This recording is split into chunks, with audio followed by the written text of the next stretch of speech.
day and welcome to Namibia's most loved tourism broadcast, Tourismus Namibia, where we take you on a tour around Namibia through our three segments, namely topics, destinations, and to the point. I'm your host, Jemima Ndebele, and first up we have topics.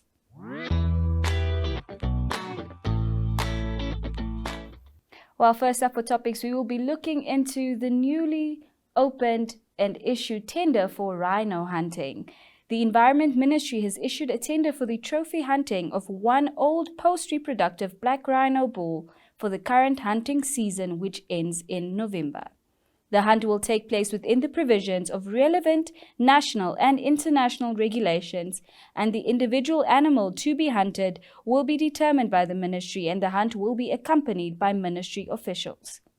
This will most likely be in a communal or conservancy. According to the ministry, old rhinos have become non-reproductive in a population, and some will even cause territorial fights that may injure and cause mortalities to reproductive young bulls. Written financial offers in sealed envelopes must be deposited in a box at the ministry's headquarters no later than 1 o'clock on the 7th of August. Interested hunters are implored to please meet the deadline if interested. Next up, we will be taking a look at how the current fire season has affected almost 500,000 hectares of land.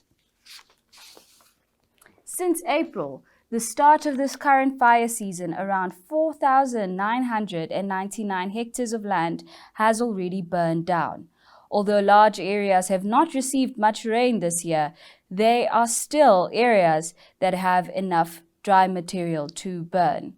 This is according to the Environment Ministry, which at the end of June appealed to members of the public, farmers, and those who own property to put measures in place to prevent wildfires as much as possible. The ministry said it has already activated its systems for the control of fires, which include the maintenance of fire roads, prevention and fighting measures of fires, awareness campaigns, as well as liaison with role players. Around 33 kilometers of fire roads have already been cleared all over the country, with work in this regard still continuing.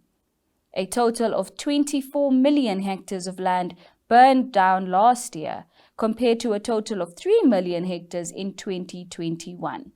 In addition, 5 people were injured during the 2022 fire season, while 3 people died.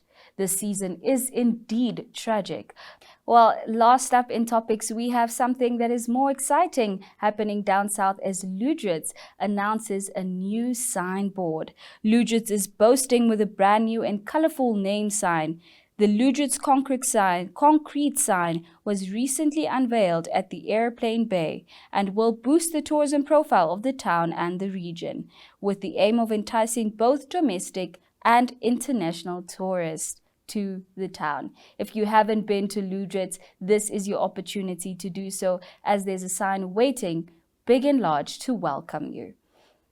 Now that is all we have for topics today, viewers. Next up, we'll be looking at something more exciting as we explore some of the lovely destinations around Namibia in our next segment, Destinations.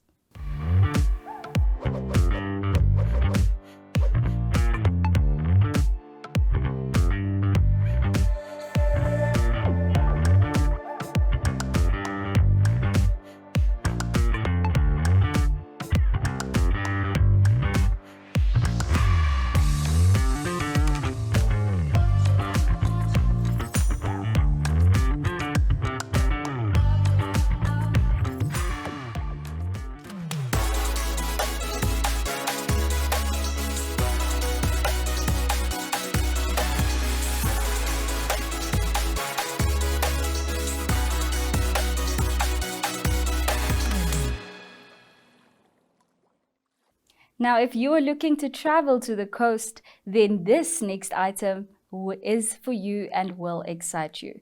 Now, we'll be looking at the Blue Whale Boutique Hotel located in Walvis Bay, which offers a unique and explicit style in living with a deep ocean theme.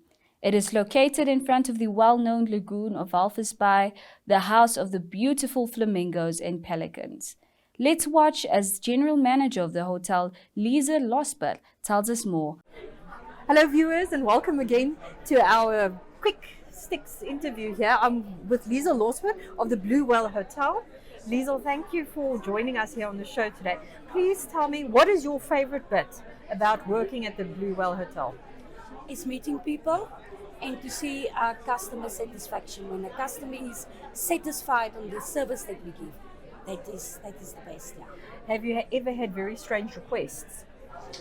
Yeah, there was a lot of strange requests that we had. But I will not go into it now at this stage. But we managed to handle it. Yeah. Okay, that's the main thing. This industry is quick thinking. You need to be very quick. Yeah. Thankfully, also for good managers, right? Sorry. Thankfully, also good for good managers, right? Yes, that's correct. Okay, tell us a bit about the hotel itself. Your location, how many rooms you have, what activities and services you provide. Okay. We are in the lovely town Walvis Bay.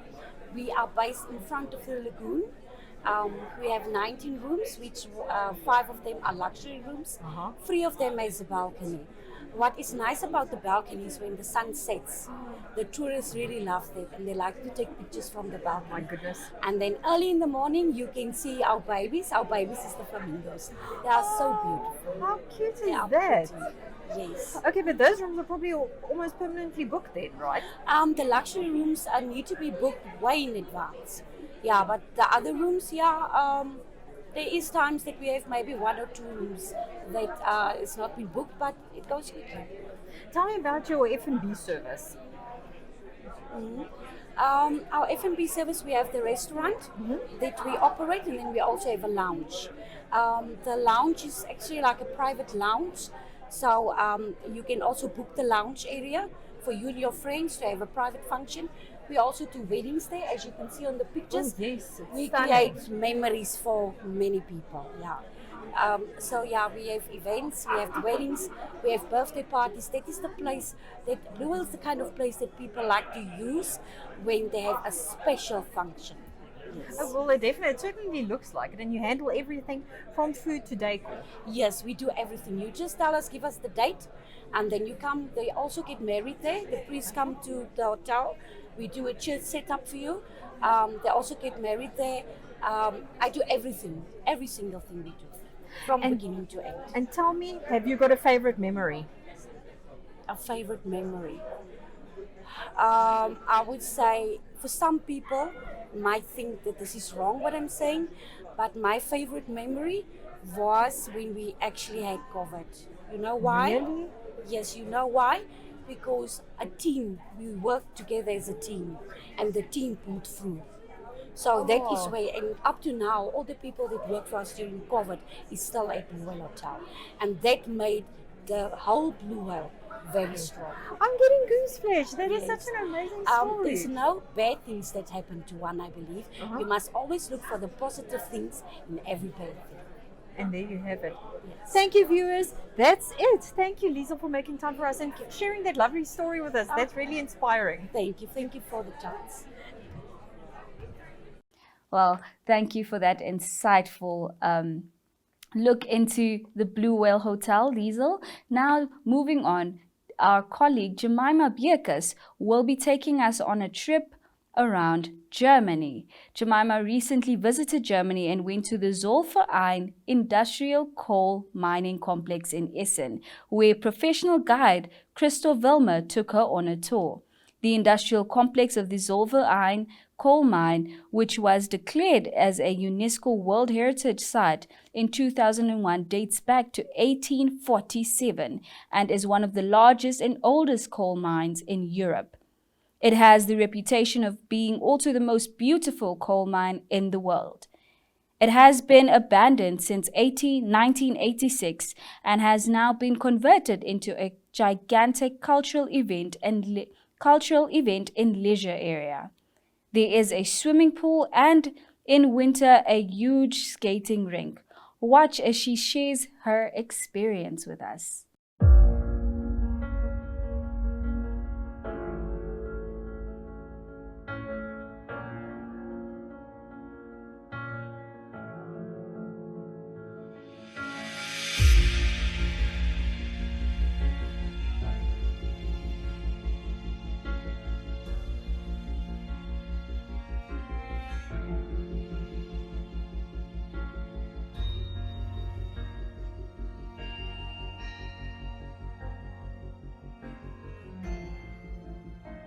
belt bridges like you see here or there.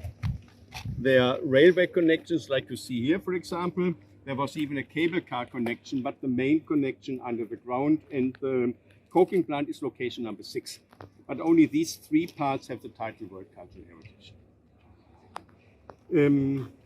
Well, I think this is more or less enough out here. We will go into the large.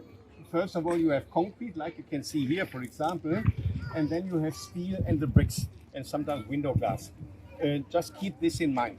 Different materials causing different problems when reusing the building, then you have the image in your mind already. We'll talk about that. We are difficult because a coking plant is a very difficult machinery. It's difficult to be maintained. We have many problems there. We are not yet as far as we are here. And we have some companies, for example, in that building. This is what we call the combed building because it looks a little bit like a comb. We have some companies there. We have a big function hall in that building, a huge function hall, but many of the buildings are not being used. And if you are World Cultural Heritage, there can still be modern development. So you can build new buildings, for example. And there are a number of new buildings here at the end. These are not the original buildings. This is the head office of the German coal mining company is there. Then the real estate daughter of the coal mining company is there. This is 150 staff members alone. Because the coal mining companies had a lot of property of ground in their hands, and there's a company managing that ground. And there's also a foundation located there. We just published their balance this morning. The location is quite rich, 17 billion euros on the bank account. But this location has to cover the eternal costs of coal mining. We will talk about the eternal, if you are interested, we will talk about the eternal costs later on. So in 2018, we use coal, we still use black coal. We have to import the black coal. Of course, these are huge buildings here, and the energy balance of these buildings is poor because these are industrial buildings. Nobody cared for a proper insulation. I will tell you something about the insulation later on. One result of the energy crisis that we had last year because of the Ukrainian war, we had to reduce the opening hours here in this building. Normally we are open every day of the week, and we installed a Monday that is closed, like all the other museums. Normally we are better than all the other museums, but now we are open again on Mondays, so we have overcome the energy crisis here.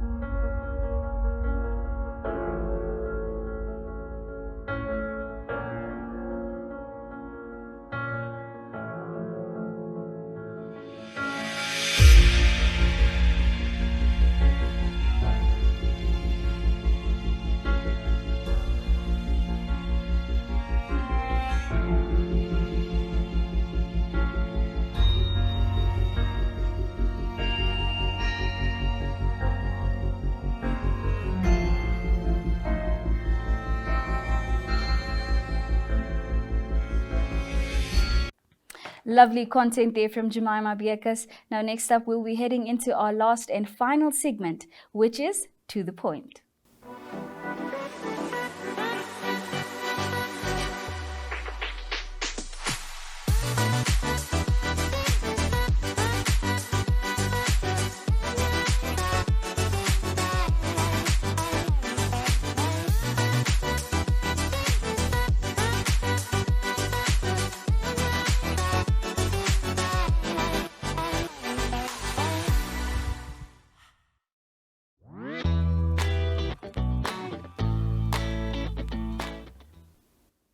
Now, first up into the point, we will be taking a look at one of the national parks that have a high plant diversity, and that is the Speergebied National Park.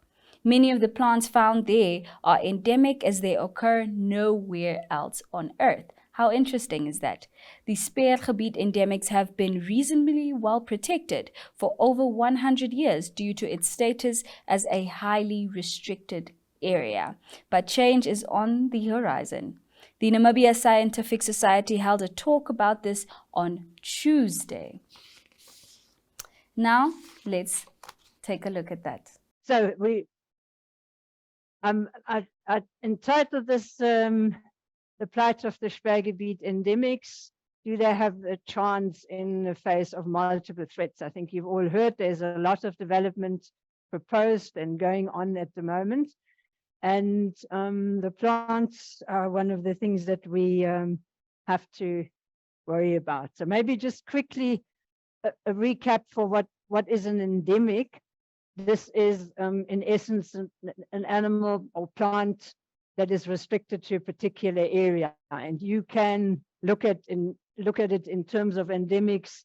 You could have endemics in Africa or in Namibia, or in this case here, the last one is an outline of the Sperrgebiet. So what happens is if you go down the line here, the ranges of those particular plants or animals are going to be smaller and smaller and smaller, depending on the size of the area. And obviously, the smaller the area where they occur, like Sperrgebiet, the larger are the risks that something could happen to these plants. So that's in essence what an endemic specifies. When we look at managing environmental threats to the area, we always look at the endemics because those are the ones that are most likely affected by developments. And yeah, why are they important?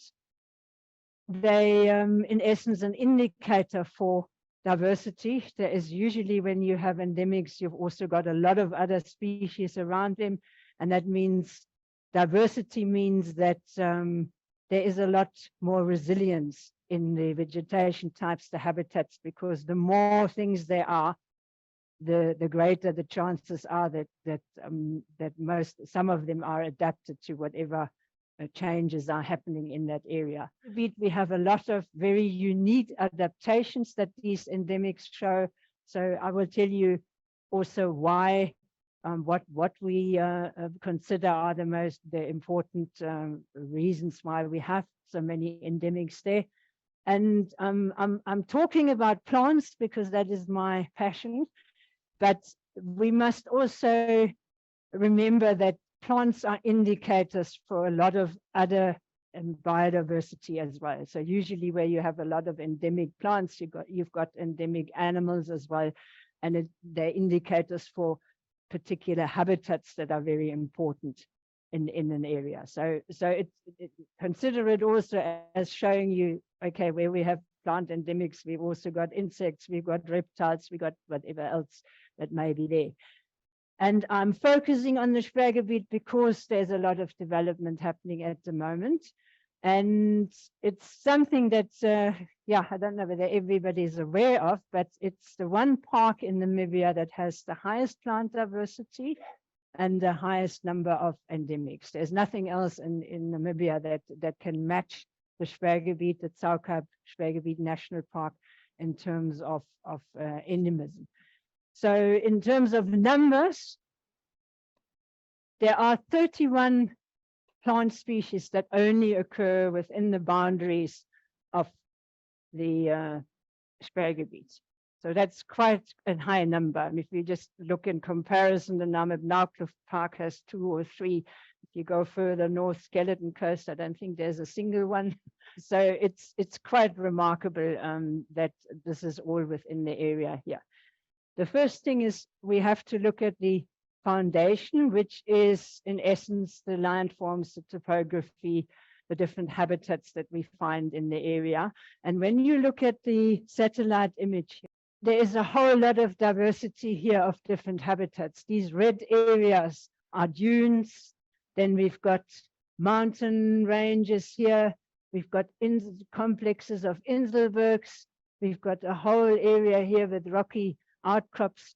So all of this is interlinked. So these are the areas where there's a lot of them, but they are in essence everywhere if you look closely. Right, and then I've also mentioned the green hydrogen developments that are proposed here. One that's going ahead now is the Hyphen project, which is in the northern part of the park. 2 concessions here. And I must say that the Hyphen people have, as much as possible, tried to avoid very sensitive areas, which are these dark green areas. So these outlines here, the purple and dark red, show the general development areas. There's also another area that is avoided, that spot here, which is a spring, the Caucasus spring. There's a lot of wildlife movement right there. So at the moment on the plans is trying to avoid those areas. But we have got, despite this, we have one big problem. The desert parsley I talked about earlier on just overlaps almost completely with those two concessions and only goes a tiny bit outside of the concession area. So, and that plant grows on kopjes, on the plains, in isolated populations across that range. So there's a huge big risk now, and that means also inside those development areas that Hyphen has quite rightly put there, because it's the least sensitive of the area as such, not the least, but in the wind area that would be the least sensitive. Leicesters, yeah, these are the yellow areas are the least sensitive, but yeah, we're now sitting with this problem that plant grows right in that area where the developments are proposed. So that's that would have been that's the first step of the development. But even more concerning is obviously what's on the card is to divide the area up into more concessions, and everything will in essence then be used for green hydrogen development. The Hyphen project as such are developing the service infrastructure, already keeping the future developments in mind. So this is part of the agreement as far as I understand. So that means these things are most likely also going to go ahead at some point, and that means the entire area will be developed. So I'm coming to the end of my talk here. I think we can all agree that this is obviously, it's an arid area, and there is a lot of special habitats in here which are unique, and that makes the area fairly fragile. So it's something that one has to look out for. A lot of those habitats and the vegetation in those habitats is not restorable. You can't restore outcrops, you can't restore lichen fields and things like that. So these would be lost completely if they are disturbed. Well, that is all that we have for you in today's To The Point segment, and overall in today's edition of Tourismus Namibia. From me, Jemima Ndebele, it is until next time.